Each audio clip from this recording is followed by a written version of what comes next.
តោះបងប្អូនថ្ងៃនេះយើងទៅជែកគ្នាពីអត្ថប្រយោជន៍នៃការចំប្រភេទបន្ថែមទៀតតកតងបញ្ហាផ្នែកលាមកម្ដងហ្នឹងហើយនេះលាមកប្រភេទយើងនេះប្រភេទទ្រង់របស់ខ្ញុំសម្រាប់ទ្រង់របស់ខ្ញុំចាក់ស្ដៃហ្នឹងវាខ្ពស់ជាងក្បាលមនុស្សវាងាយស្រួលក្នុងការដែលយើងនឹងឈរបោះសម្អាតវាហ្នឹងហើយខ្ញុំប្រមូលលាមកហើយដោយសារលាមកនេះខ្ញុំអាសាប្រមូលផងអញ្ចឹងណាហើយរយៈពេលប្រហែលជាមួយខែហ្នឹងខ្ញុំប្រមូលម្ដងបន្ទាប់ពីប្រមូលហើយយើងបាចកបោសដើម្បីឲ្យវាងាប់មេរោគនៅក្រោមទ្រុងហ្នឹងហើយបើយើងធ្វើខ្ពស់កម្ពស់នេះវាអាចអត់សូវមានក្លិនអាម៉ាញ៉ាក់ឈួលឡើងទៅប្រពែខាងលើវាធ្វើឲ្យយើងវាអត់ប្រពែវាអត់សូវឈឺភ្នែកអញ្ចឹងណាហើយអត្ថប្រយោជន៍សម្រាប់ប្រពែនេះគឺសម្រាប់លាមកវានេះយើងយកទៅធ្វើជីហ្នឹងហើយសម្រាប់ដាក់ស្មៅរបស់យើងហើយបើយើងអត់នេះទេយើងអាចលក់វាបានដោយសារតម្រូវការបោះលាមកប្រពែនេះគឺច្រើនមែនទែនហើយអត្ថប្រយោជន៍របស់វាគឺច្រើនដែរអញ្ចឹងណាហ្នឹងហើយសម្រាប់បងប្អូន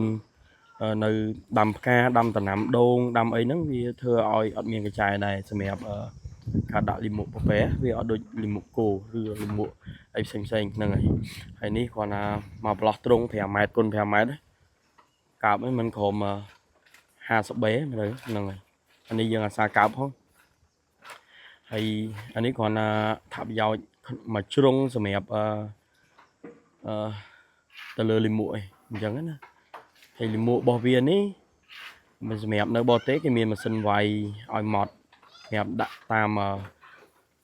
ផ្កាអីហ្នឹងជាកញ្ចប់ហើយតម្លៃវាខ្ពស់ណាហ្នឹងហើយអត់ដូចនៅស្រុកយើងតែសារសម្រាប់ខ្ញុំនេះបើសិនខ្ញុំប្រើអត់ក៏ខ្ញុំធ្វើដូចគេដែរអញ្ចឹងណានឹងប៉ុន្តែសម្រាប់ខ្ញុំមានខាងកសិដ្ឋានយើងមានដាំស្មៅដែរអញ្ចឹងយើងត្រូវការប្រើទៅលើស្មៅរបស់យើងអញ្ចឹងណាហ្នឹងហើយអញ្ចឹងបងប្អូនតាក់ទងពីបច្ចេកទេសការចិញ្ចឹមសត្វដូចជាការធ្វើទ្រុងបងប្អូនអាចតាក់ទងមកបានអញ្ចឹងណាហ្នឹងហើយអាចសួរដោយអត់គិតថ្លៃទេហ្នឹងហើយគ្រប់ពេលគ្រប់វេលាតាមរយៈ Telegram អរគុណ